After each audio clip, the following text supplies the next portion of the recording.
Hi, welcome to the AI Confidential podcast, a show about AI and how to benefit from it responsibly.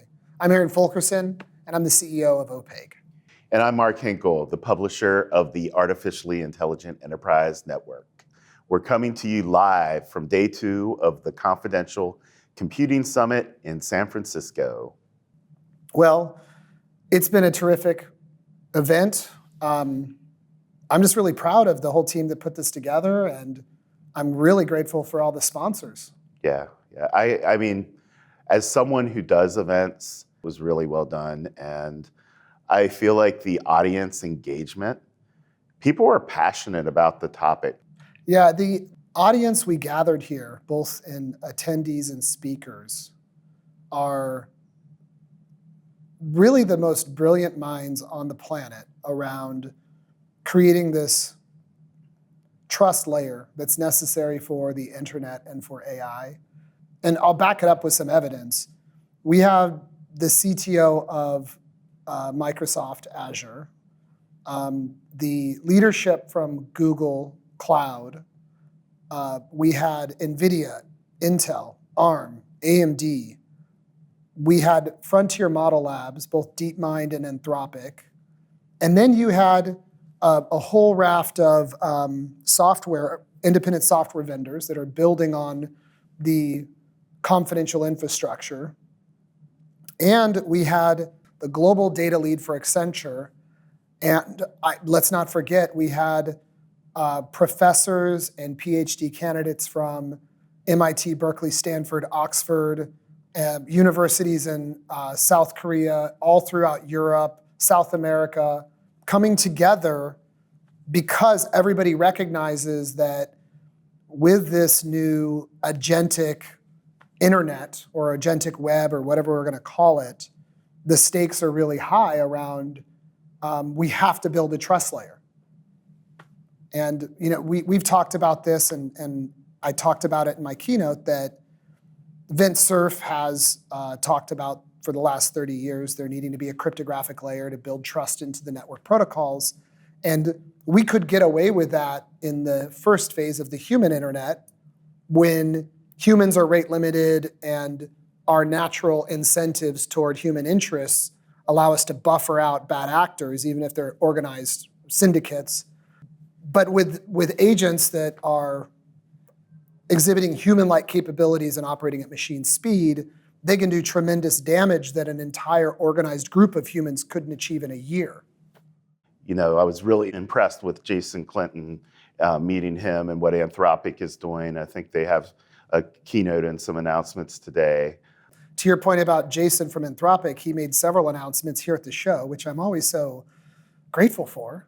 And then AMD made announcements, Microsoft made announcements, Google made announcements. We also announced our latest offering, or the latest version of our confidential AI platform.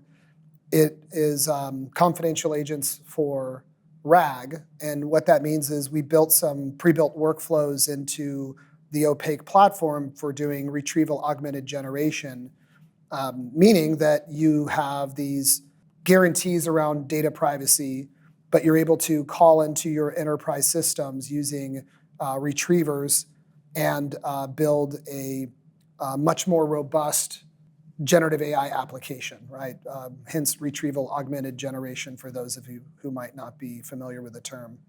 So we made that announcement, and I think it's important to note that we're doing this not as like another agent studio, but what we're doing is we've deployed NVIDIA NeMo for guardrails with LangGraph, which is LangChain's agentic framework, and we've added the confidential guarantees to these. So before you interoperate with a resource that's running in Opaque, you can verify its hardware attestation that it meets your specific security or policy criteria.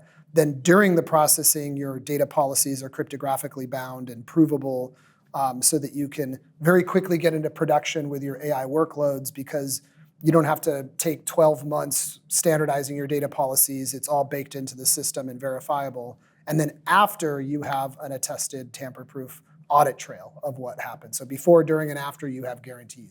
Yeah, and I think in earlier episodes we talked about with I think John Willis, data exhaust and all these other things. And if the data is secure, you don't have that. You should understand your data, but it's a fail-safe for a layer of security and trust that is, at this point in time unbreakable, if I understand that correctly. Well, you have to trust the hardware manufacturer, so NVIDIA, AMD, ARM, Intel, whomever that is. But the data stays encrypted inside the silicon, so inside the chip.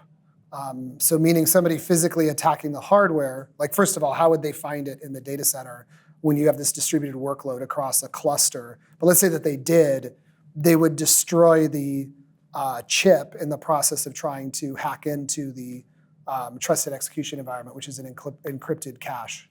And I think that's the point is with AI, that used to not be a consideration. We're going to see a whole number of a new attack surface and the ability to move at machine speed to attack it. So just knowing that it's safe all the way through, I think is a good thing. Yeah, and you've seen a real consolidation across all of the large players from frontier model labs to cloud providers to software vendors where they each have their own reference architecture for implementing confidential AI with these guarantees. What we're going to see over the next 12 months, partly because of this event where everybody's asking for this and collaborating over the last 3 days, we're going to start seeing some standard reference architectures for delivering on this, which will make it easier to deploy confidential AI and more interoperable across implementations.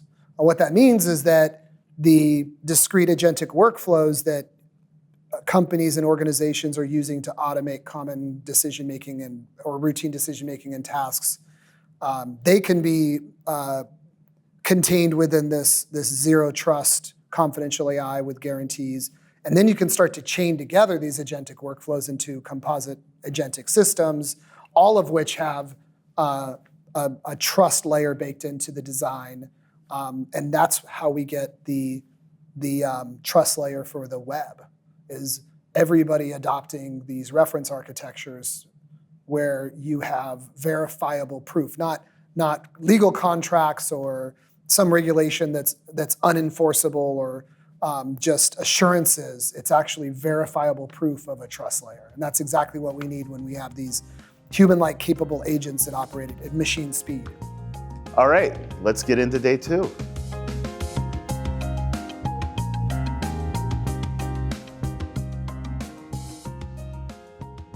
I think we're going to look at the year of the agents as in the same way that we look at the steam engine in the Industrial Revolution, in the same way that we think about Gopher, predating HTTP in the birth of the internet. It is a primordial sort of like small version of what's coming with regard to the ability for agentic systems to take control of large complex tasks in enterprises. And if this graph holds, and it does look like it will for the next few years at least, that is something that we should all be thinking about as we think about what it means for our enterprises.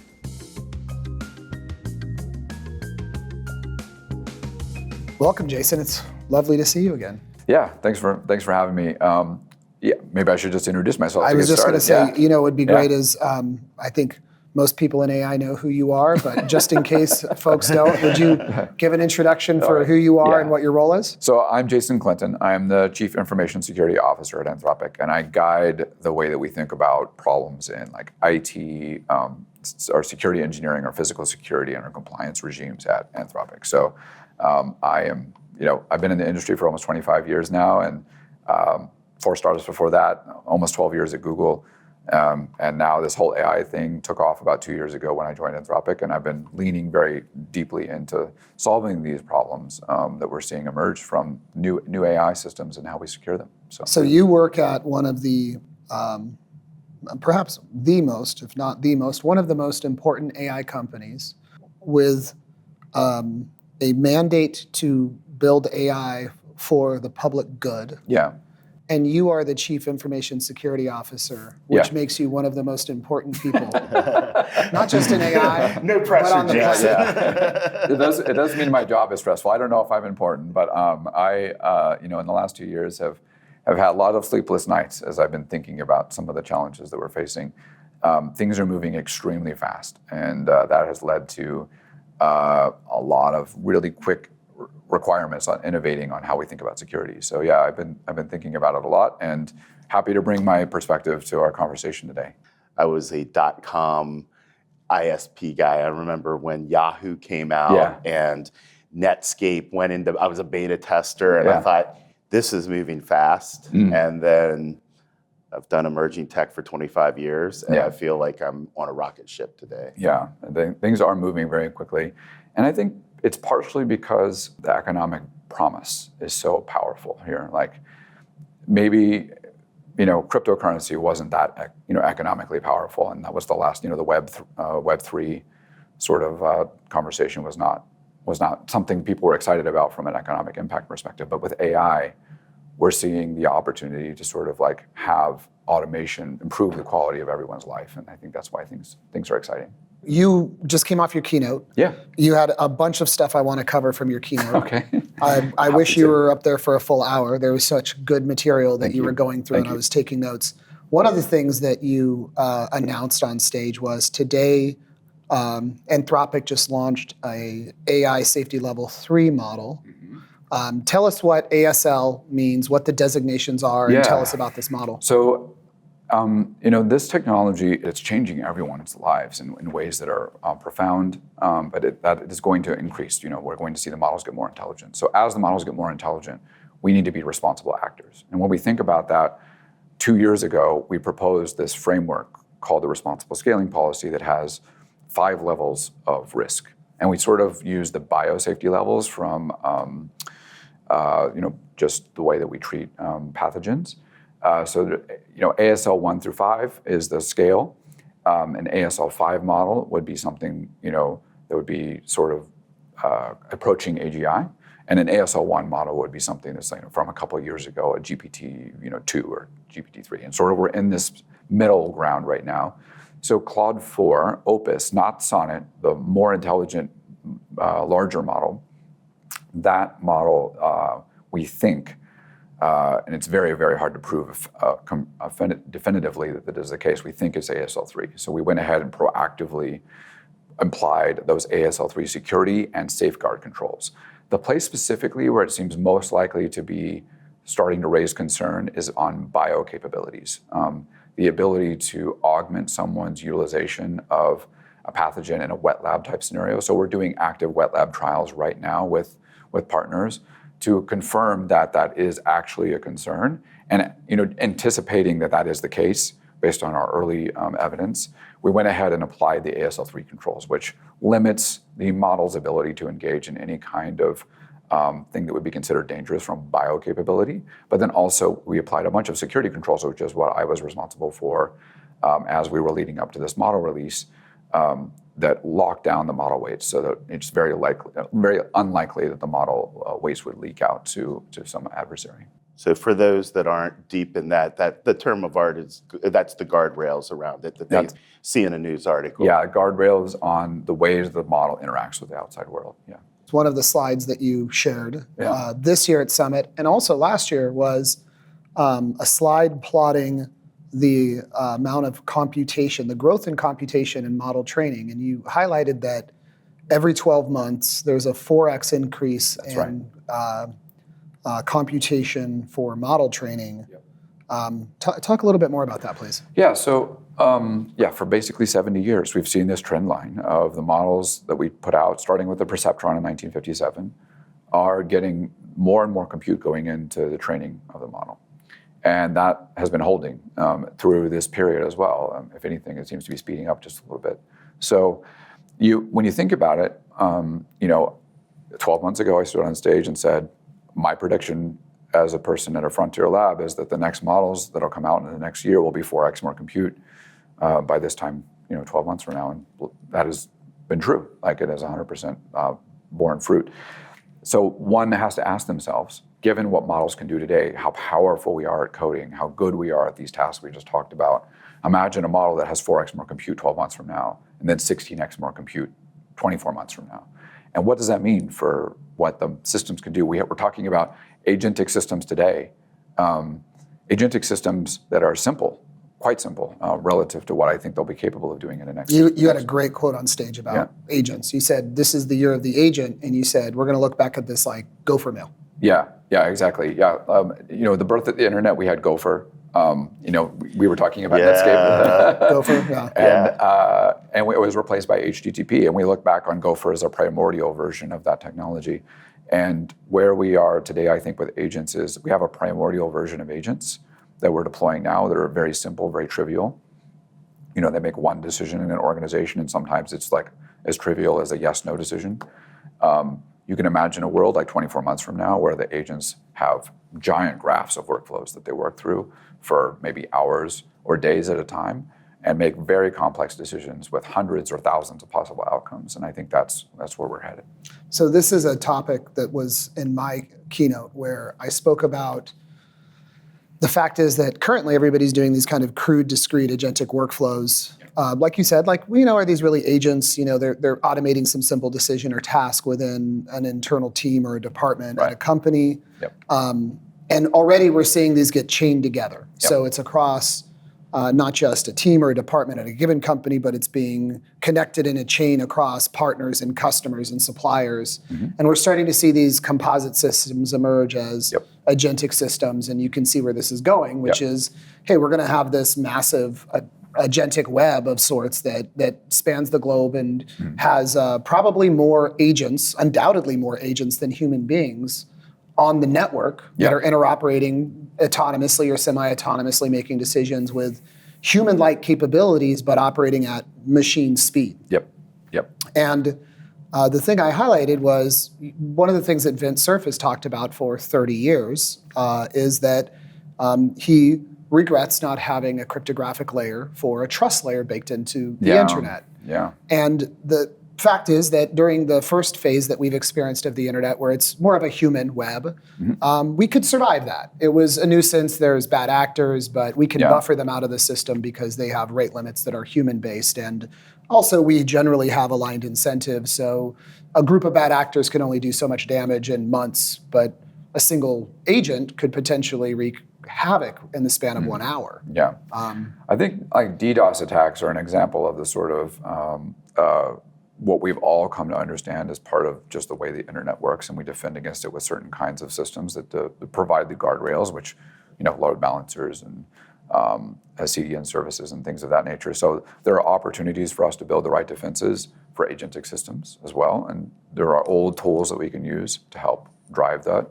I think an example here where, as I'm thinking about the way agents will roll out over the next few years is, we already have a bunch of systems that we built specifically for, like, for example, every company has been through the moment when they're bringing a company in to do work for them, and that company has people who work for them, and now you have employees in your systems that have accounts that are untrusted because you don't know what the background vetting was. You don't want them to have full access to your internal systems, right?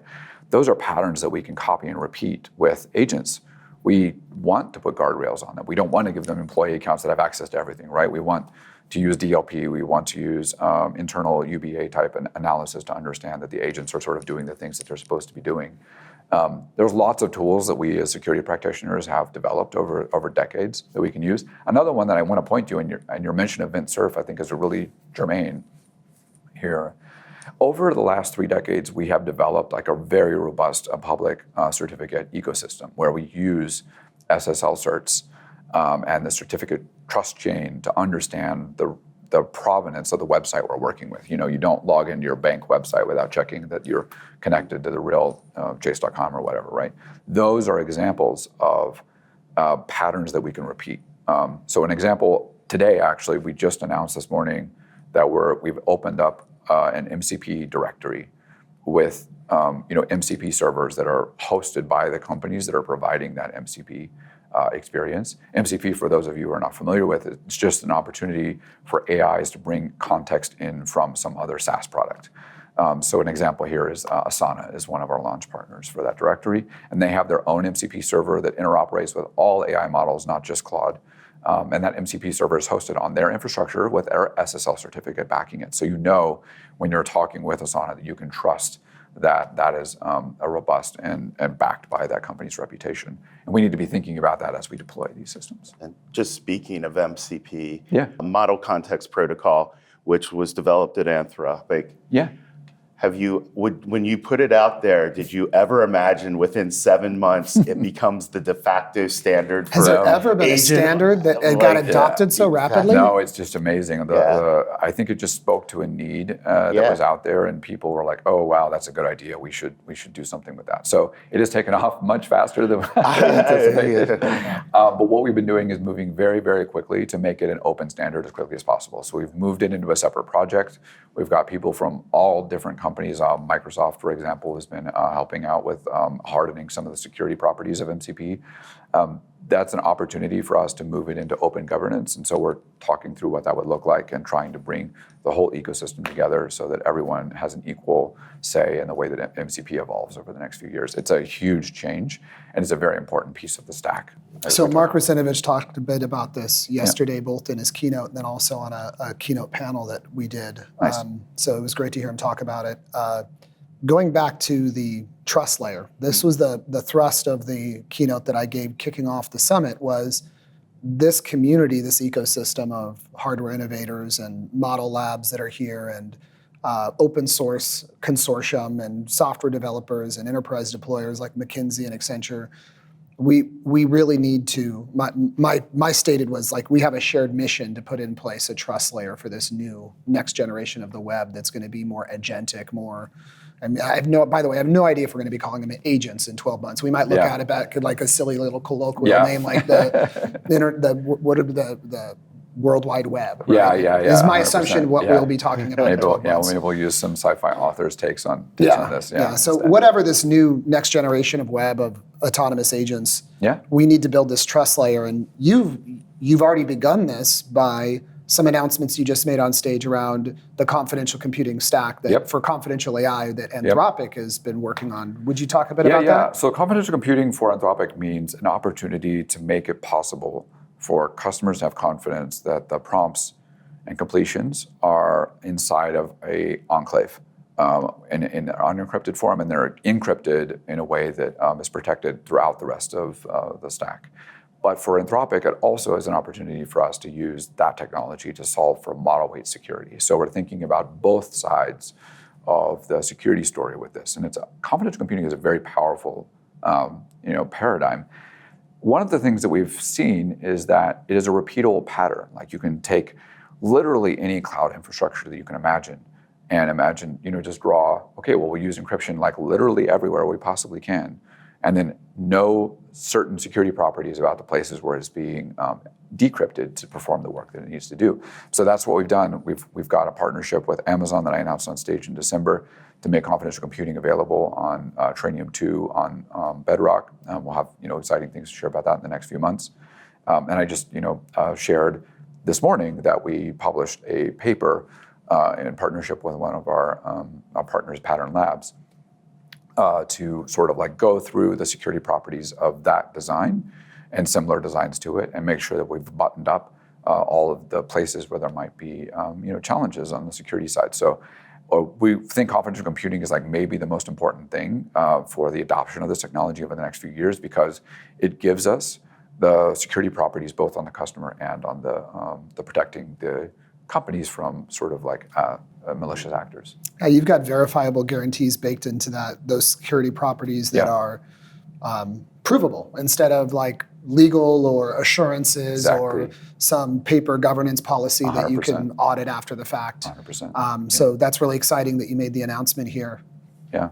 From almost every technology wave, security has been an afterthought. Yeah. So, we had things like, the web, and then we decided that everybody should do SSL. Yeah. We had DevOps and all, which became a design pattern and methodology, and now it's DevSecOps. Yeah. And Mark in his keynote was talking about, we've written a lot of software and we haven't secured the software supply line, and then Now SBOMs are Yeah. a best practice, and now the next step is confidential computing. 100%. So Yeah. AI being probably the most powerful technology to date that we've had access to, having it as a design principle early on is so important. Also, I think, unlike any other revolution we've been through before, there's an opportunity for the models to actually help secure themselves. An example of this is, like, what if we just stopped shipping bugs in software? Like, I was a software engineer before I was a CISO, right? And if software, if cars failed as often as software fails, you wouldn't buy the car. Software fails a lot. We ship bad software for cost reasons, right? But if you have AI models like literally looking over every line of code that goes out the door, and testing it in a staging environment before it gets shipped to customers, like, you can imagine a world where we just stop shipping bugs, and I think that's an amazing possible outcome. They won't have to reboot the operating system on the plane anymore. Like, have you been on the plane and the OS like reboots? And everybody's like, what is that? I'm like, they're rebooting the operating system. They're like, really? I'm like, yeah, they're leaking memory. They got to reboot. Yeah, exactly. So you said something on this topic on stage, which was 60 to 65% of the source code written at Anthropic is written by Claude. Yeah, a little bit more than that, actually, I think now, And your prediction was that by the end of the year, close you think to it'll be 95%. Yeah. So this is what this looks like, just for people who haven't experienced this yet. So we have a thing called Claude Code, which is like a little terminal prompt thing. You just like open a window and you like type what you want to do, and it looks at your code base and says, okay, here's what I'm planning to do. Can you like clarify the problem a little bit for me? And the engineer just hits enter, answers a couple questions, and then they go to lunch and come back in an hour, and like, it's done. Claude has churned through all of these things. The thing that's also shocking about that is the tooling understands how to make many copies of the repository all at once, using a feature that we released recently called work trees. And that gives us the ability to have many PRs in flight all at the same time. So you're like switching between different tasks and different tickets that are open and bugs you're trying to fix. And you can flip between all of these different instances of Claude that are writing code for you. And then you can achieve in one day what an engineer would have taken weeks to achieve before with this approach. So yeah, it's really augmented our ability to be productive. You as a company have taken an approach to provide the tools to succeed. Ironically, yesterday I sent out an article on prompt engineering. I said, there's this great tool called Anthropic Console that will help you generate and improve your prompts. Yeah. And I think that's that methodology of not just giving them a tool. Like, you don't give someone the keys to the car and say drive until you give them some instruction. When people are given those tools, the speed at which they can accomplish an amazingly exponential gain in some area of their lives is amazing. Thank you for saying that. I think one of our principles is that we need to be thinking about using AI to improve AI. And just on that point, earlier this week, we released a paper on how to build a hierarchical agentic system. So this is a system with a very intelligent model at the top, and that model then calls out to smaller, less intelligent models to sort of achieve like long running horizon tasks. So we gave the example of doing research, which is part of the research offering on our Claude AI product. But we just put all the details out there for people. This is how you use AI to sort of like solve problems. And so, The idea of autonomy is not a new idea. Systems management has been talking about self-healing for years. But the problem is that there wasn't any intelligence. It looked more like a flow chart than it looked like. There was no judgment. There was no reactivity nuance, in a positive way. And then we had things like Night Capital that did automatic trading and dropped $400 million in value of the company in 60 seconds. And then people were like, autonomy is a bad thing, but it was a bad thing because the vision and the technology were not converging. Now we're at the point where, like you just said, with the autonomous hierarchical infrastructure, just like a company, you have a brilliant CEO with a bunch of knowledge workers under them that are capable in their own domain, but not as broad. That's exciting 100%. From a machine learning perspective. Yeah, completely. The future looks like being able to have what would have been a huge team do some amazing work with just one person and a fleet of agents. And so I think it's really important for people to be thinking about what that means in a couple of years. You talked about this during your keynote too, which is how you've structured your team differently with the tasks that they're doing because they're augmented with Claude. Yeah. Would you share a little bit about that? Yeah, so two places where we've really automated things and are making progress inside of Anthropic are SOC analyst type roles. So we have Claude doing what would have been a tier 1 or tier 2 SOC analyst. And so to the extent that we had SOC analyst and SOC analyst roles, we've reallocated those to engineering. So, and those folks who were doing SOC analyst type work are sort of moving up the sophistication scale and moving further in their career to more senior level roles and sort of like focusing more on the engineering side. So they can build more AI systems as opposed to like do the menial sort of analyst work that they had been doing before. And that's really a good example of augmentation because I've had people doing that role. It is not fun. It is not fun at all. In general, it is just mind-numbing, tedious work. Exactly. And I think people talk about how it's going to affect the future of work. Yeah. I do not like to write TPS reports. I do not like to go through and audit things where it could easily be done with vision models and a set of logic and a set of 100%. virtualized versus, hours and hours. Exactly. Of that. And another example is like IT tickets. Same kind of thing, like entry-level IT tickets are really kind of a menial, mind-numbing sort of entry-level work. And same thing with the IT team. Can we move the IT team up towards systems engineering from that entry-level role? And that's the goal at Anthropic, is to move those folks up their career ladder. If you look across AI and its promise, but also its risk, focusing on this because we're at the Confidential Computing Summit, and you could wave a magic wand, what would you want to accomplish in the next 12 months? So the next 12 months will bring two big problems to the cybersecurity domain from what's evolving, and opportunities at the same time. The first one is that AI models will make it much, much easier to find and fix vulnerabilities in software. I think that we're going to have, in about 6 weeks from now, at the DARPA AI Cyber Challenge announcement at DEF CON, the finalists for this, I think a $4 million prize for building an AI system that can find and fix vulnerabilities. So far, there's been very, very exciting findings from that. But also, other companies have been putting out reports on their discoveries on this domain. So an example is Google has Project Naptime that's doing the same thing. And in a world where we're finding vulnerabilities very quickly across the ecosystem, everyone needs to be thinking about how do I get the patches out to my software stack as fast as possible. So we need to get into a much, much tighter DevSecOps lifecycle for these things that are going to be discovered. Just 3 weeks ago, there was a remote code execution vulnerability discovered by AI in the Samba stack in the Linux kernel. So there's a great example of like what's happening, and we need to think about how we get faster at that. The second thing, though, is identity. In a world where the agents get smarter, they take on much more complex and nuanced and larger parts of workflows inside of roles. The work that they do starts to look less like the work that a system account would have done traditionally, and much more like the work that an employee account would have taken. So you can imagine a world where these things have like a VDI, they have like a mouse and keyboard, they're using traditional software, they watch videos, like they do all the things that humans do in these roles.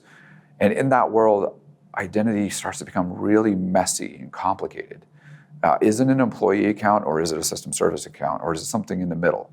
How do you trace and know the manager of that agent? What did they ask for? What did the human who was like asking this thing to do ultimately require that agent to do?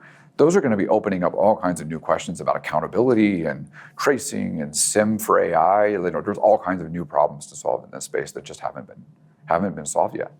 Well, I for one am grateful that you're at Anthropic. Thank you very much. And grateful for your time talking to us Glad today. To be here. Thanks.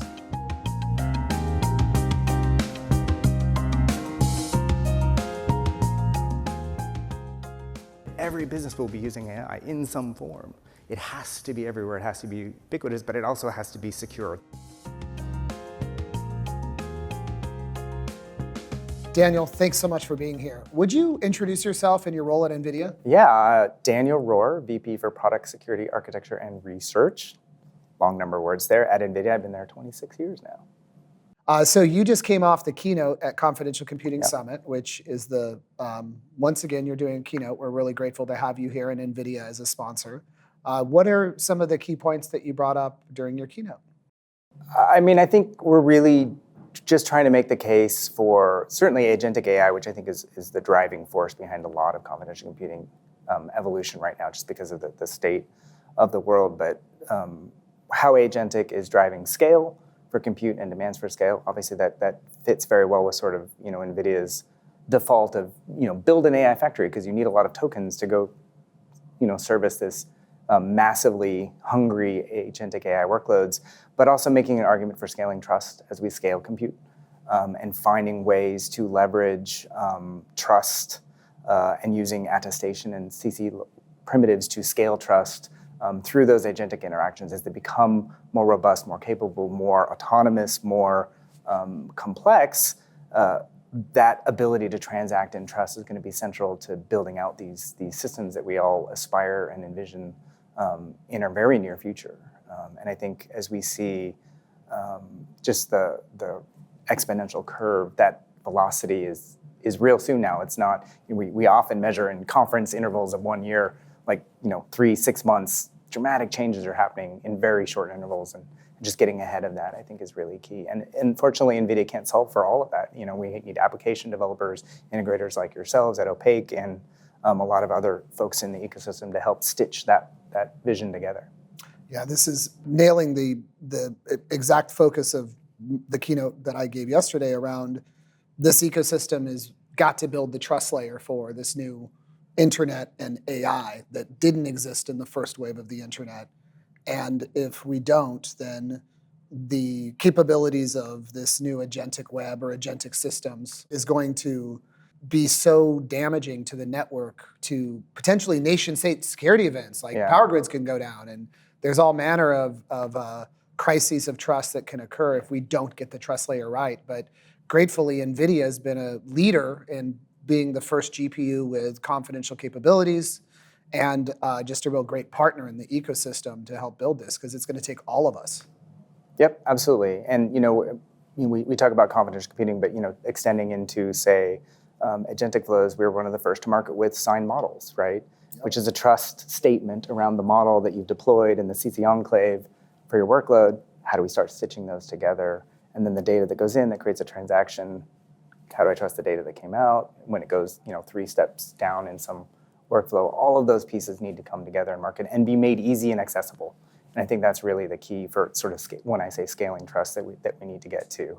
I may be less concerned about dramatic failures, but I do think that headwind, that friction, anything moving at a high velocity, drag, you feel a lot. Like it's really noticeable. And I think these will be drags to adoption, and we obviously want to get those out of the way to make sure that we can, I'll often say, I don't want just any token, I want a secure and safe token, which comes with CC and attestation and reliable models and all the evidence that you sort of compose together to say, hey, this is a good agent to interact. This is maybe not the agent I want to use for this task. I think what you said was so key to this whole conversation is we want to be able to use security without the friction.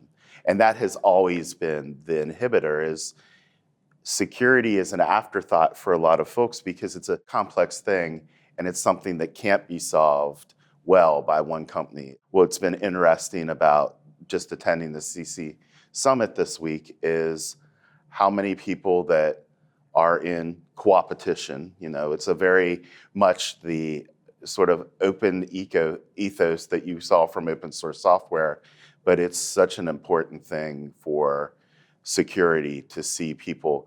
And security folks are hold those things close to the vest in the past, but to see Google and Meta and NVIDIA and Anthropic all at the same table saying, we know that confidential computing is the foundation is really sort of a unique thing that I probably haven't seen since maybe, organization of something like ICANN at the beginning of the internet. So as a non-security professional, it's nice to see.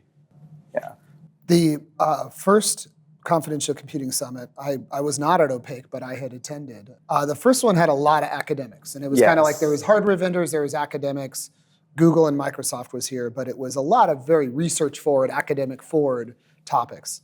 The second one, it was a strong emphasis on AI, and there was even some of the attendees that were doing blockchain or other components that were not directly related to AI that were like, well, why is it so much about AI? And it's like, well, AI is the killer AI? application for confidential computing. There's many applications, but that is the killer one. So we saw some use cases last year. We've seen way more use cases in the enterprise this year. And in fact, that's what people were calling for last year was like, hey, we'd like to see more implementations, more applications. And you've seen it here with financial services and healthcare and life science and enterprise software companies like ServiceNow and Bloomfilter. The thing that's come up on day one has been around, okay, now we're seeing this confidential AI stack emerge where people are building a zero trust chain from the hardware thanks to NVIDIA and other hardware manufacturers. And they want to extend it all the way out to an MCP endpoint that you could then interoperate with confidentially with guarantees all the way down the stack. The key thing that keeps coming up now is like this confidential AI has become very pervasive and people are asking for, what does the reference architecture look like? Yeah. And how does that look across different use cases? So from your seat, which you've got a front row seat at NVIDIA, what are some of the interesting use cases that you're seeing in the field, in the wild? Yeah, I mean, I guess to your point, the reference architecture is kind of the basis for a lot of patterns. I think the interesting use cases for me is kind of, in some respects, just an evolution of older use cases in the sense that, you know, if you think about like SOC operations, I'm a security guy, so I tend to bias towards security applications, but there are a plethora, but the pattern I think prevails is, you know, data in to decision to action, right? In cyber, like the faster we can accelerate that, super important. We had a lot of automation to do that today, but what I find, certainly for AI and sort of what many organizations I think experience is AI allows you to sort of skip over a lot of the integration challenges and deal in much more natural interactions with operators of these systems to extract huge value from data that you didn't used to be able to extract a lot of data because you needed a human time scale to interact with that data because it's docs or it's, you know, looking at all these logs from 4 different systems that don't normally talk to each other. That sort of analysis now coalesces in AI workloads to be much more accelerating and really augmenting the capabilities of the users that come.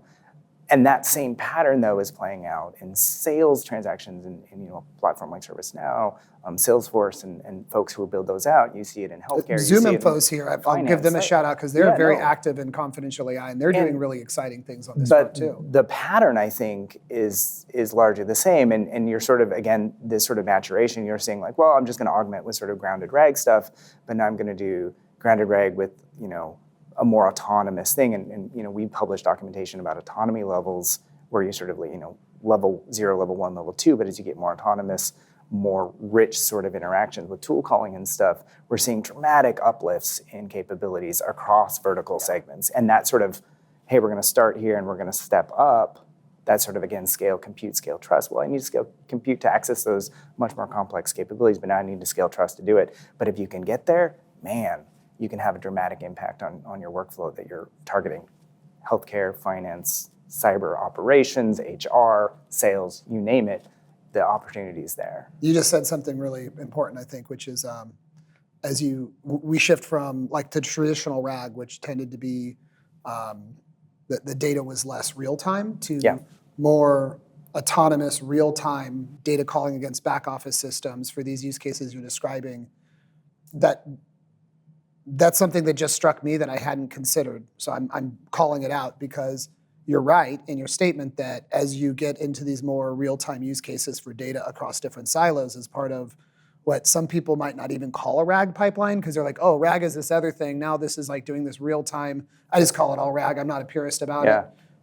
Your trust needs to scale, even more importantly, as you're pulling the data in real time from these different places.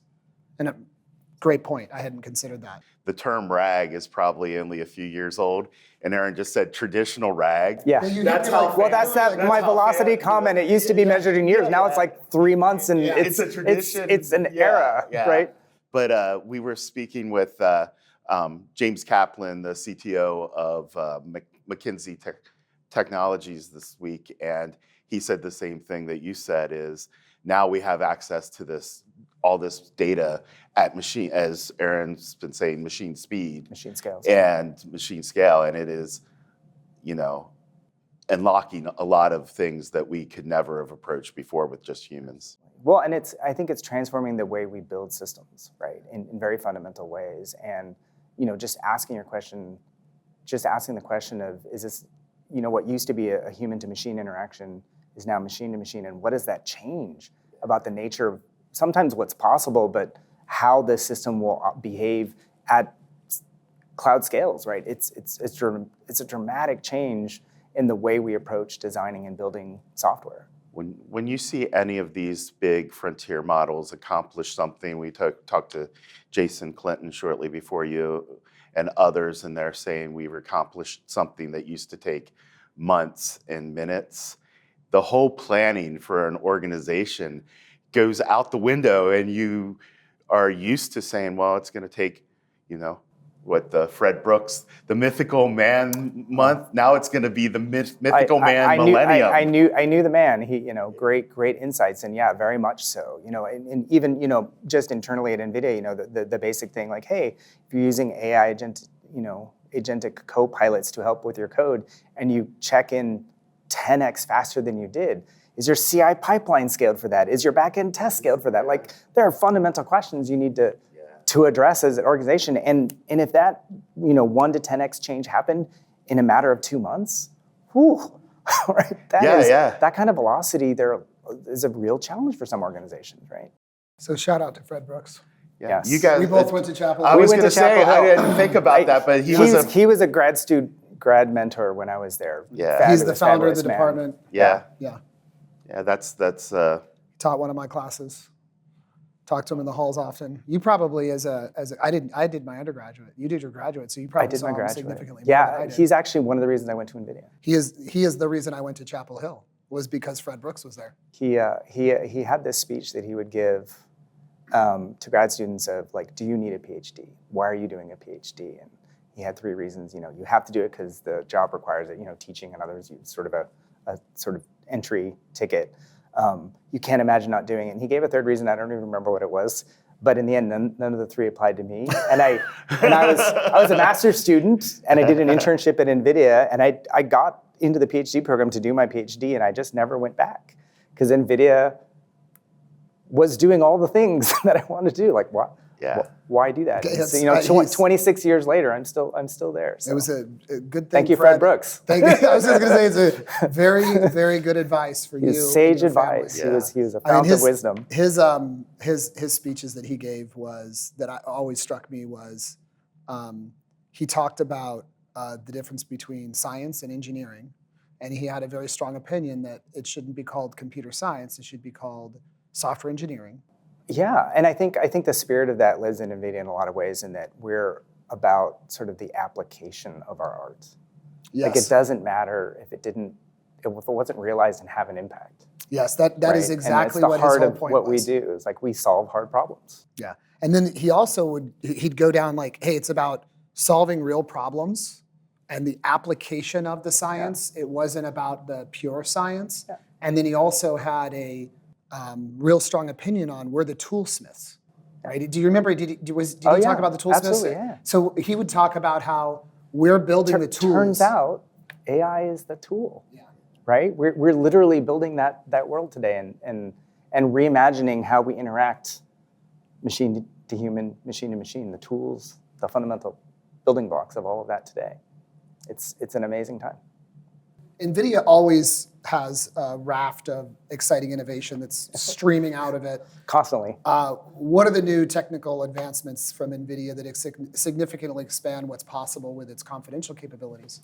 I mean, certainly we've launched the Blackwell architecture, which doubled down on the scale out and encryption, encrypted NVLink, and other capabilities. We're obviously bringing software pieces to bear with Trust Outposts from NVIDIA to make accessing the attestation service easier. Again, trying to find useful abstractions to help scale and accelerate the market and build out. We're looking to the future in more edge level deployments as well. Lots going on, and as we noted before, like every 3 months, something new coming out.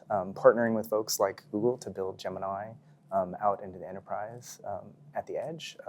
Really fantastic activities. And I think some of the really interesting evolutions is not just what we're doing, but what partners and others are doing with the technology. Right? Speaking of partners, we announced at the show that we've got a new release of our platform called Confidential Agents for RAG. Yeah. We've built Nemo into our platform with NIMs confidential and all of that. guarantees that allows you to have Nemo guardrails running across all of your agents. So we're really grateful for that open source And that project. speaks to that sort of stack of how do we accelerate. Not everyone has the time and energy to go build a guardrail system or a policy for social norms or kind of whatever they're building the system. How do we start building the building blocks? NVIDIA NIMs, AI Factory, Nemo, guardrails, and the testing tools. We've got Garrick and Aegis safety and security alignment tools that are all freely available to help people build out those systems. It's exciting, and there's a lot going on. It's really hard. It's hard to keep track. Up with. It is. I can't keep up with everything that NVIDIA is Well, and I think putting this is what's nice about this conference is we sort of get a checkpoint of all the innovation that everyone's sort of been invested in over the last year, because it really is moving very quickly. Great to have you here, and I just want to also point out that there's 3 of us with very strong ties to North Carolina. Yeah. All 3 of us. How did that happen? I know, in San Francisco. It's a testament to the region that it's just churning out so much talent through the research facilities and investments from large corporations in research there. Yeah, I really want to give a shout out to that area because we are really trying to make it a AI first county. The county commissioners running on an AI first county platform there. We have Duke and UNC and NC State within 15 miles, some of the best engineering we have an office with several hundred people there, so come on by. Yeah, there's just so much talent, and it's going to be.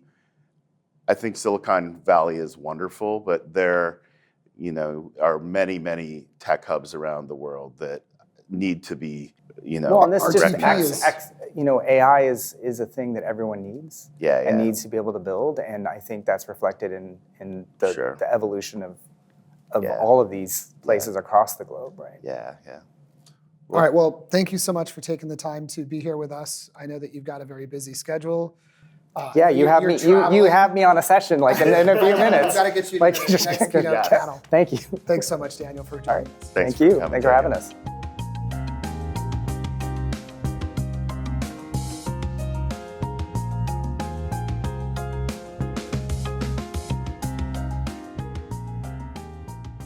Daniel, thanks for joining us. Would you introduce yourself, please? Thanks for having me today. Hi, my name is Daniel. I'm one of the founders of Flower Labs, and I'm also one of the creators of the Flower open source framework. Flower is an open source framework for training and building AI on distributed data using federated learning. Could you take us back to the origin of Flower AI and just share with us what the catalyst for you building the original project was, and then just bring us up to speed on all about y'all. Absolutely. Flower AI originally started with the strong belief that being able to access more data leads to better models. That's just a fundamental truth in machine learning. The problem we're facing is that today, especially if we look at frontier models, most of them, they use almost the exact same data set. They all use just all of the data we can access on the web. And then obviously there's also synthetic data. But apart from that, if you're just looking at organic data, they all use pretty much the same data set. But the data we see public, the data that's on the publicly accessible web, is just a tiny fraction of all the data we have in the world. There's so much more data in data silos, in different organizations, on different user devices, which we cannot access today. We cannot access it because it's sensitive data, it's private data, And it should also remain under the control of those who create it, those who own it. The traditional approach to training these models has always been, let's collect more data in one place and then train the model in a centralized way on that centralized data set. Now, actually, a couple of years ago, there's been a new trend in machine learning that started, which is called federated AI or federated learning, which allows you to train these models in a decentralized way. So this means you, instead of just collecting all of the data in one place, you can actually move the model training around and move the model to where the data is. And that fundamental shift allows you to train the model on more data and allows you to train fundamentally better models because those models have seen more data. So the concept that you were grappling with was peak data, where models had already consumed all public data, and you wanted to solve for the problem of companies and organizations who wish to optimize their models beyond the publicly available data sets and unlock the sensitive or confidential data within their organizations. So the concept of federated learning is probably familiar to most people from the standpoint of when you're typing on your smartphone, you're training the machine learning model locally on your smartphone to improve how it interacts with your touches for typing and also completing your sentences. And then the model gets updated locally, and then it gets sent to Google or Apple, and then it gets incorporated into the model for everybody globally, but your data's kept private. That's a great setup. Thank you for sharing that. But tell us a little bit about Flower. Like, where did you guys start? What was the original use case? Was it, this was something that was mostly in the domain of academia. Did you guys come out of an academic background? Tell us about you, the people, at Flower. Absolutely. So yes, we come into this with an academic background. Originally, when I first started to look at this, I wanted to do research on it and investigate some of the statistical properties of federated learning. But back then, I was just looking for some toolkit that allows me to use a PyTorch model and then run that model in a decentralized way, in a federated way. But it turned out there was no such toolkit. So we started this out as an open source project. We just immediately open sourced it, the first line of code back in 2020. Back then, there was no startup around it. We just open sourced it. And immediately, people started to use it.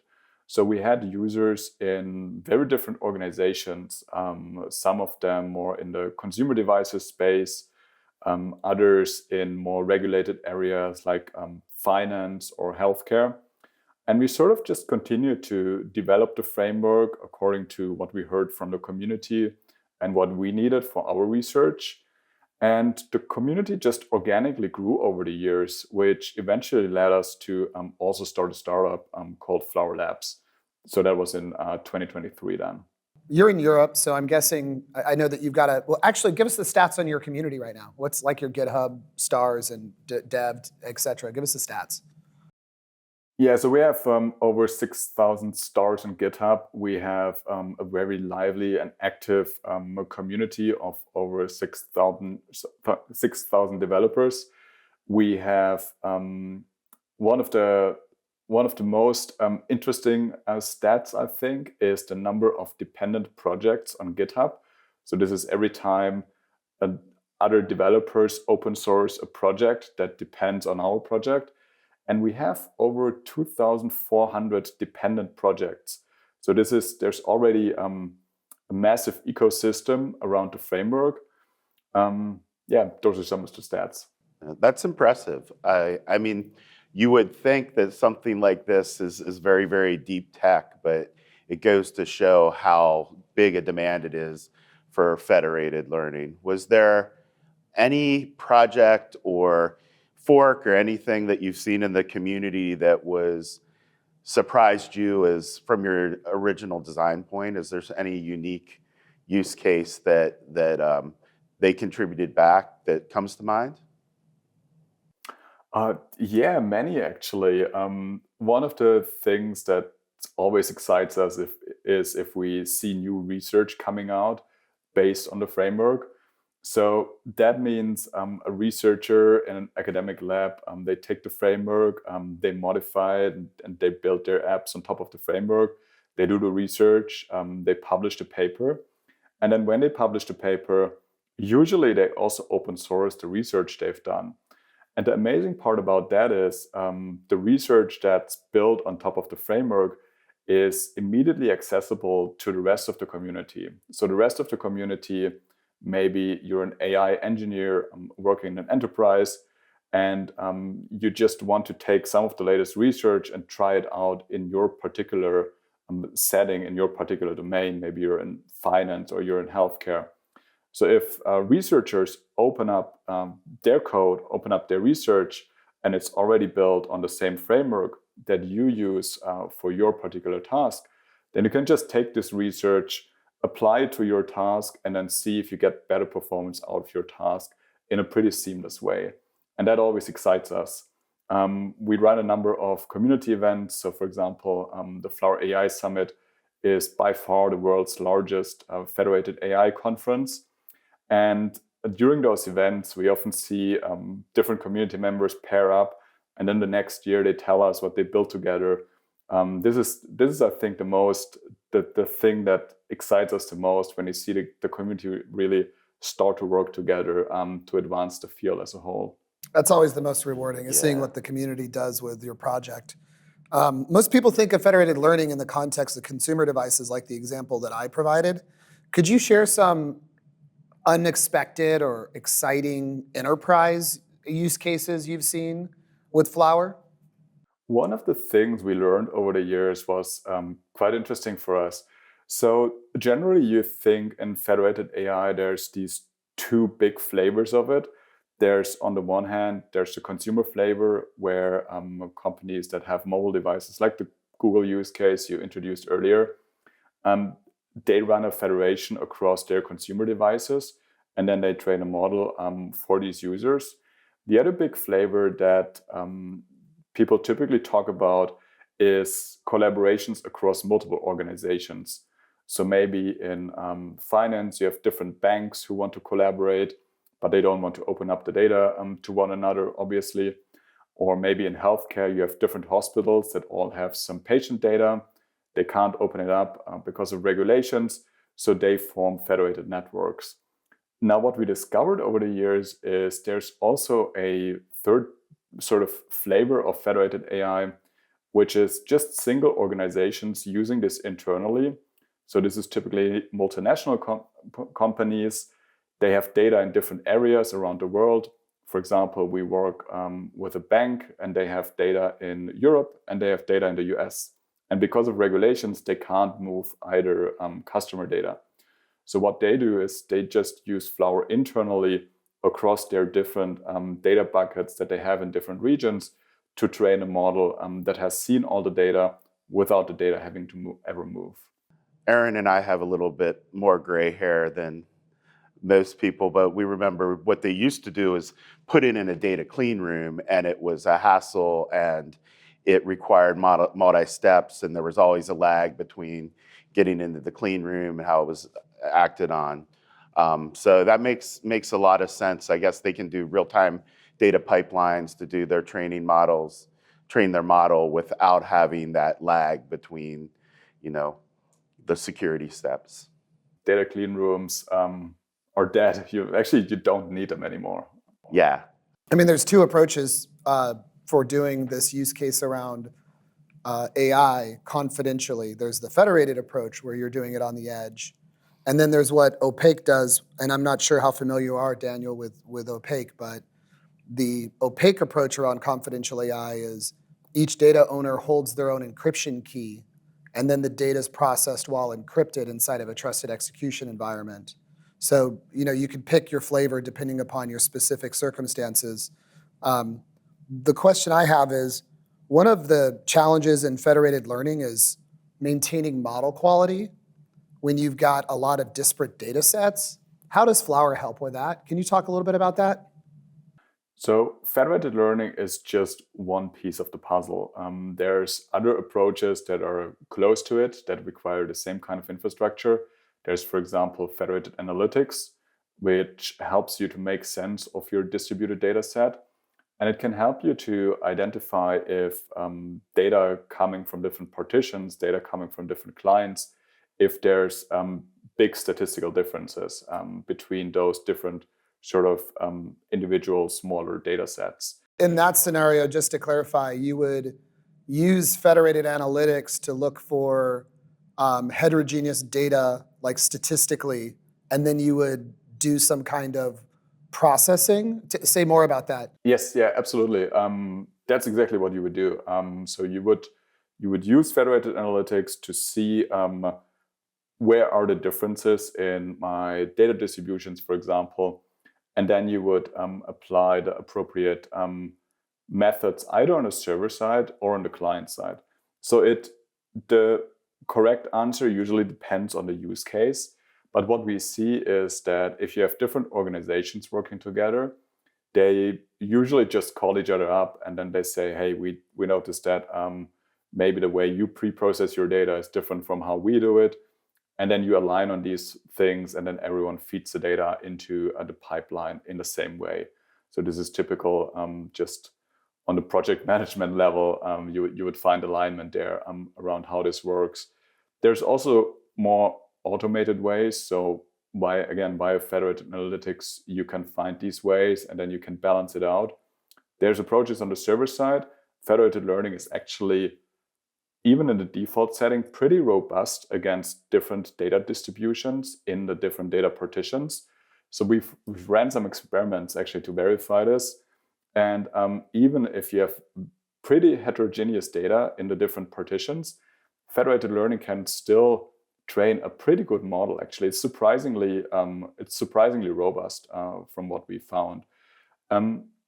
If there's a problem with that, there's a ton of research that proposes methods to handle that and to balance that out and to bring in aspects also like fairness and things like that into the final model to make sure that no individual data partition, for example, has too big of an impact on the final model. That makes sense. So you just to recap, you would run federated analytics, identifying the inconsistency across the heterogeneous data sets. Then you would just, on a human level, project manage conforming the heterogeneous data schemas or whatever the discrepancies are. Or you could actually agree upon some data processing as a intermediary step before you run it through the federated learning model. And then, good point that there's research around still the high quality is pretty good. It's pretty good quality. So I've had multiple parties approach Opaque about a variety of different areas where confidential AI or confidential, trusted execution environments can augment federated learning. Some of the folks at Google had talked to me even at the show this week. Do you have any thoughts about that? Absolutely. We use TEEs extensively. So Flower has been built from scratch to support actually different TEEs. It depends a little bit on always the use case and the deployment scenario. What kind of what trust model do you have? Who are the parties involved? What is the task? What are the settings you're concerned about?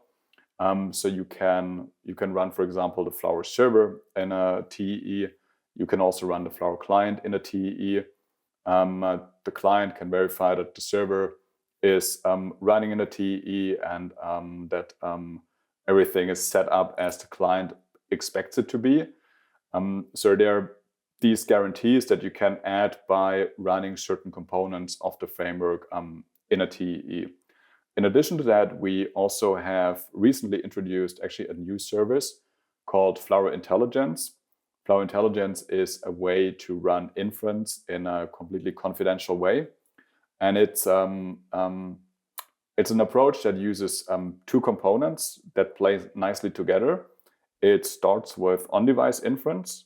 So if your device is capable enough, the device can execute the model and run inference locally, which for privacy and confidentiality reasons obviously is the best approach. No request ever leaves the device.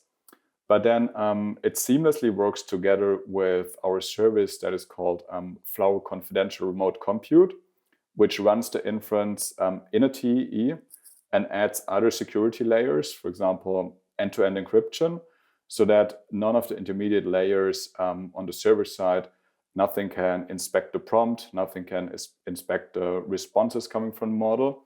And the client can use this to basically offload something to the cloud or run much, much larger models in the cloud that would never run on the device. We use TEs in many different settings, and they add a lot of value if the use case requires it. That's great. I didn't realize that. But what's the use case for like local inference handing off to a server-based large language model? Like, was there a customer or something that initiated it?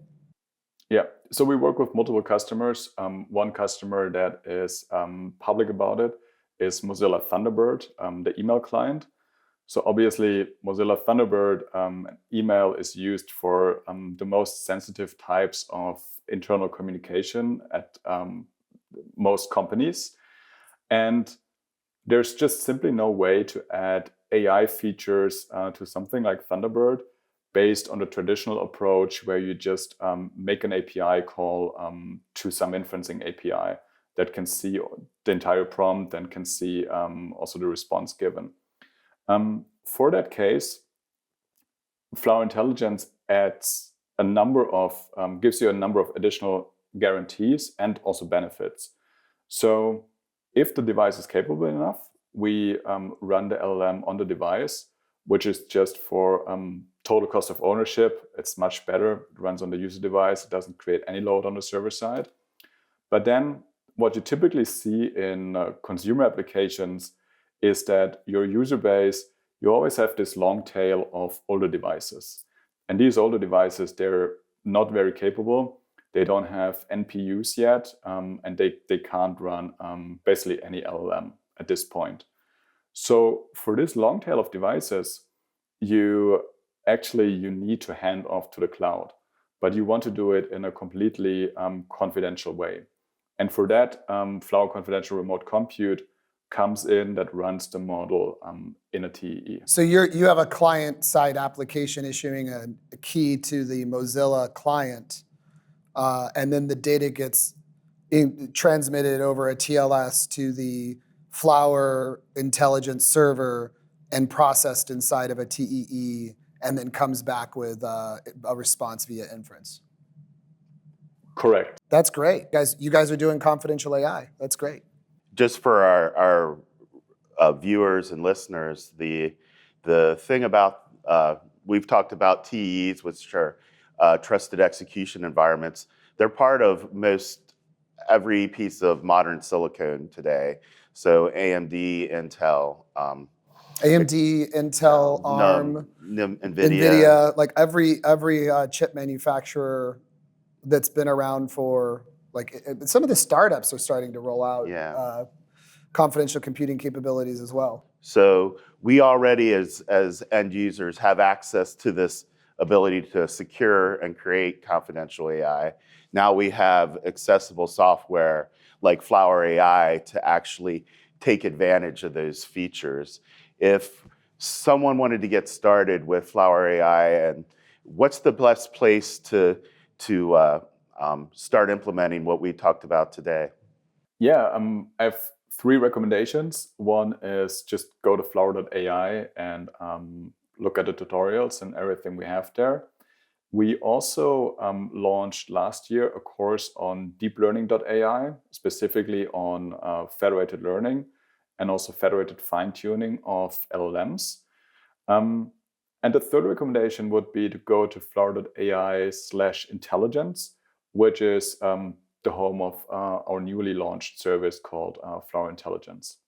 Daniel, where did you get the name Flower? Is it Federated Learning Hour? So we thought about different names and we came up with really boring alternatives. We looked at all of these toolkits start with FL in some way. short for federated learning.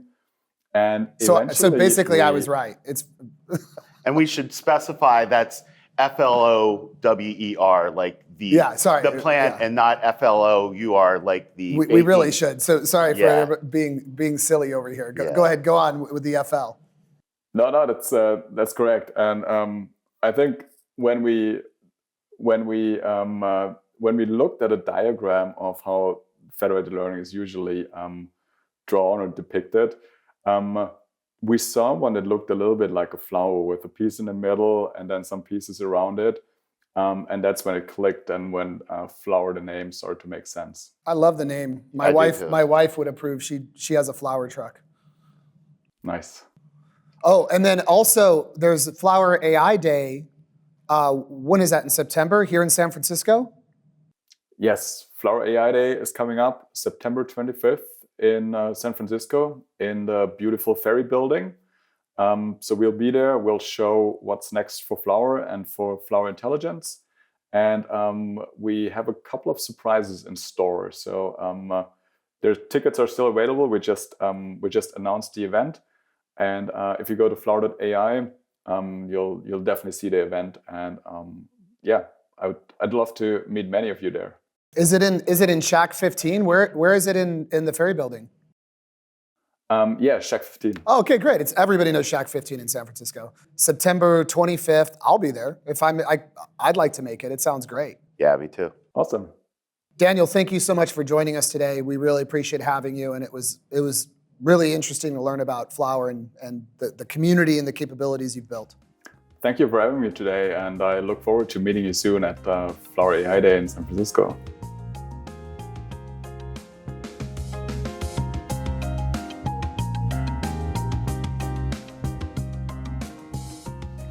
AI will define the next 50 years of productivity, economic growth, business, and geopolitics. And we're running it all on an infrastructure that lacks a trust layer. That's the gap this community, this ecosystem has to close. We are the builders of the trust fabric for the internet, for AI. And our mission is to drive human progress by responsibly harnessing technology in this next stage of humanity.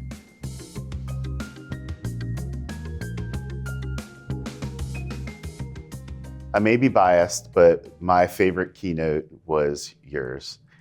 Wow, that's really nice. And not just because you're my friend, but the teeing up what people were thinking about, and I think why they were here and what they're here to accomplish, and the fact that there was a gap in the infrastructure that we have, and that gap is effective security. What were you thinking about when you put together your keynote?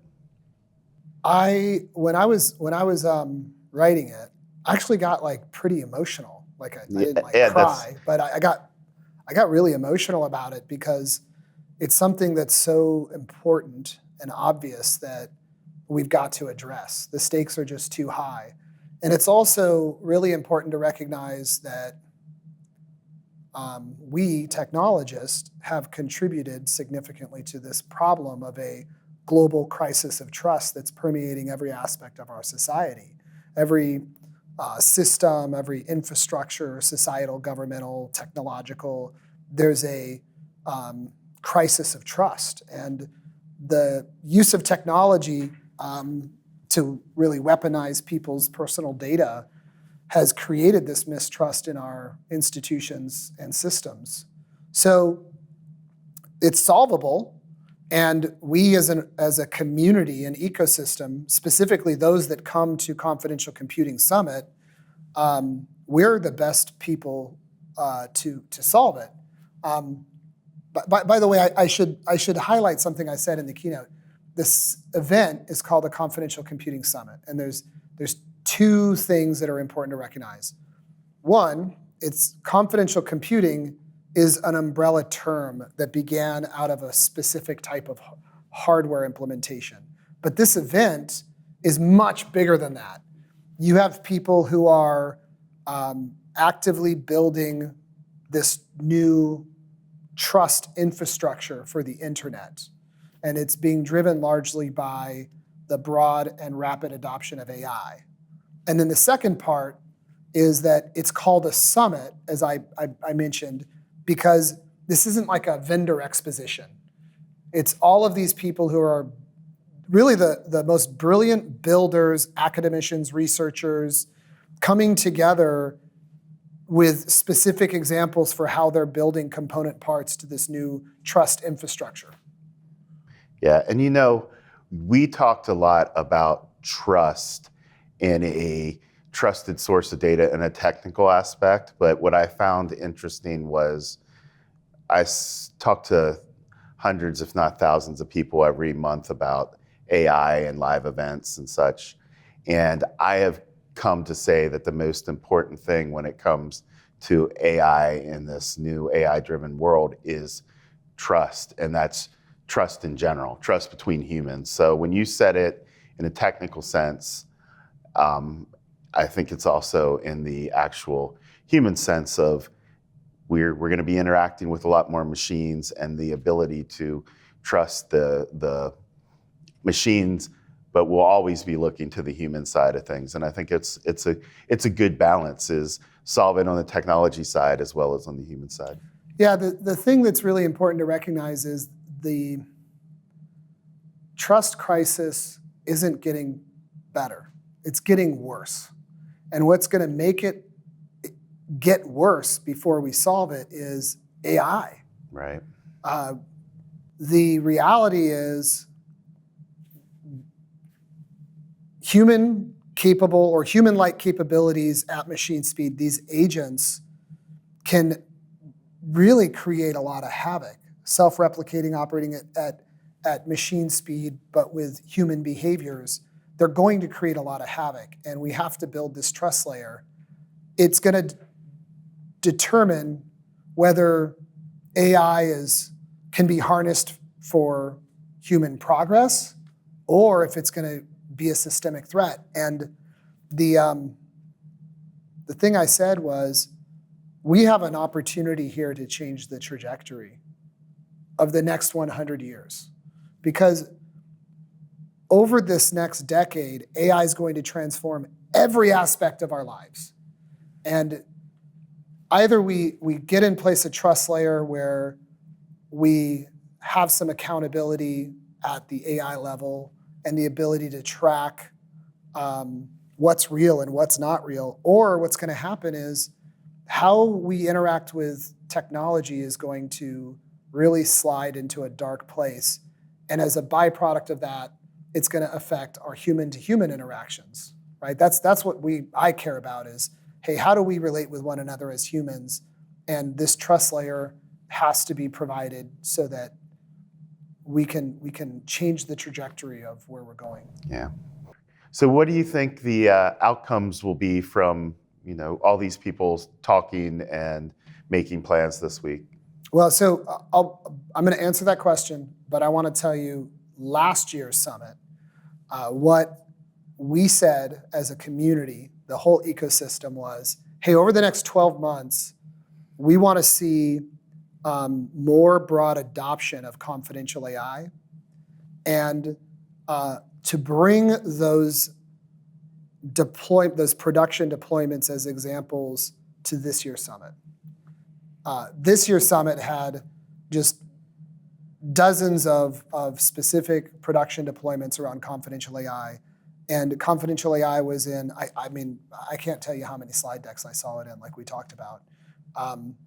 So looking forward to next year's summit, one of the things that came up as a recurring theme, which ties back to the trust layer that's necessary, is everybody's implementation is very different, right? So it's a very heterogeneous ecosystem of confidential AI architectures. So between now and next year, what I expect to see next year, based on the conversations that we've all had, is I expect there'll be reference architectures. This time next year, there'll be open source or public reference architectures, and I expect that we'll see these in some specific industry use cases where here's a reference architecture for how you do it. And I expect that those will be interoperable across probably different cloud providers and certainly different software vendors too. Great. Well, I think that the keynote was excellent. The attendees were well engaged. The workshop that you ran was outstanding. It really, Thanks. Give me the title and abstract for the workshop that you ran. The new normal, normalizing AI enterprise architecture. And very simply what it is AI is going to be everywhere. So the idea was just how do we normalize AI into our existing operations so that we don't incur any more technical debt and we leverage the technology to its best ability. I had so many people, Mark, I didn't even tell you this, that came up and shared with me how grateful they were. And they were people who were, they ranged from individual contributor devs to CTOs that came up, and CTOs of startups, and then executives from very large publicly traded companies. Okay. So you somehow managed to address like a very broad audience base. Well, thanks. I think that there's a theme between that and this summit is without making education on AI, whether it be confidential computing and security or just how these things work together in a AI stack like we did in the workshop, there will be haves and have-nots. But having CC Summit as an opportunity, what we do every week with all things AI with our meetups is so important to make it accessible, the information, so we can, succeed with AI and not be scared or, avoid it. Hey man, thanks for being a partner in this crazy endeavor, this podcast, the event. Thank you so much. Thanks for having me. It's really been great. Couldn't have done it without you. Thanks. Cheers.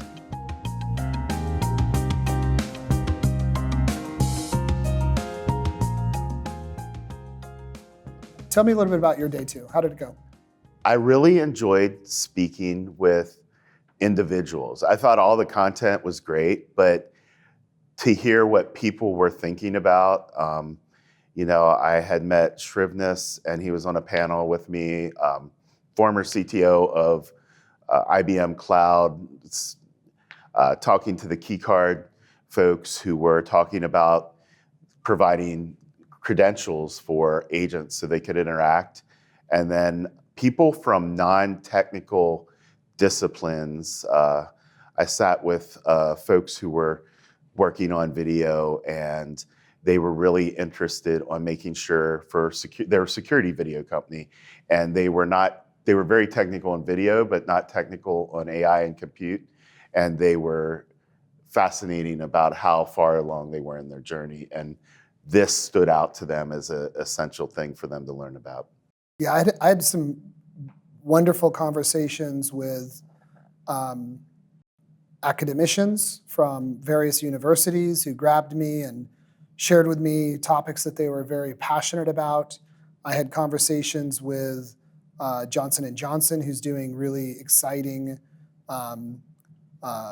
in operating room technologies that require confidential guarantees.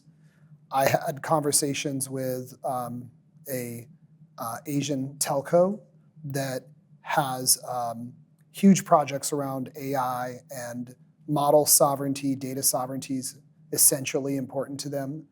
And I'll go back to some of the keynote talks.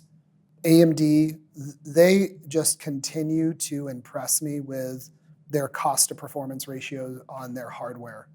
They've got great product. I mean, talked to some of the AMD guys when I was living in North Carolina and I was going to school, and I was building my own machines and hacking my CPUs and overclocking the hell out of them. Dude, everybody used AMD. Like they were the most hacker-friendly hardware. Yep. And the thing about AMD back then too was they would go on road shows and they'd go around in vans and they'd hold events. I remember like doing push-up contests for the Athlon 1000 for like the first gig Athlon that I won. And man, like I just have such fondness for that brand. Yeah. We have friends that work there. I think they're a good company. There's one thing I think that was really interesting was we had the big brands here, but you had the poster sessions, which I really I love liked. the poster sessions. Yeah. But I got to give credit to Reluca, because like Reluca started this conference. She's a founder of Opaque, but she also runs AGI security for Google DeepMind, and she's a professor at UC Berkeley. I didn't know what a poster session was. Dude, the poster sessions are fantastic. Yeah, the one of the winners was talking about a really big problem, which is the ability to do better research, because now they have a secure way to share medical data across regulatory bodies and not have a problem. And that's actually AI for the betterment of human health is one of my things that I think is probably one of the most important things we have that we'll get out of all of this. That's our mission. Our mission Yeah. is to advance human progress Yeah. through the responsible use of technology. Like, that's what we care about. Yeah. That's what we're passionate about. That's what everybody here at this event is passionate about, the driving human progress through the use of technology and doing it responsibly. Yeah, I think that it really goes to show how important having a place for collaboration like the Confidential Computing Consortium is. There's a lot of people from impressive companies, but it is really a sort of conversation among equals that can go and collaborate on bringing this forward. So I think the CCC deserves a big shout out, as well as OPEG for being the host. It is a thankless job in a lot of ways, but a gratifying job when you can accomplish something this big. So shout out to you and OPEG and the whole team for making it happen, because without places like this to have that conversation, we could be in a world of hurt. Well, thank you for the acknowledgement, but I'll focus on thanking all of the sponsors, Google Cloud, Intel, Microsoft, Accenture, AMD, the Confidential Computing Consortium, ARM, Hushmesh, Edgeless Systems, Flower AI, Cyborg, Ulyssean, All Things AI, the AIE Network, 321 Media. Thanks for joining us on this very special episode of the AI Confidential Podcast. I'm Aaron Fulkerson. And I'm Mark Hinkle. And the first rule of Confidential Computing Summit is everybody talks about CC Summit.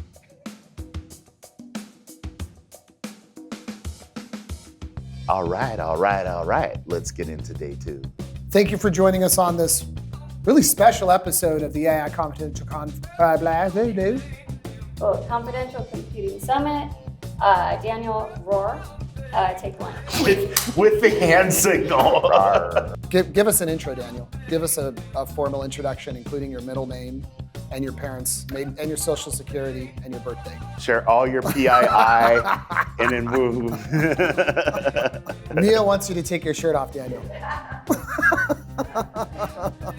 Maybe if you join Flower AI Day. That's how you sell tickets.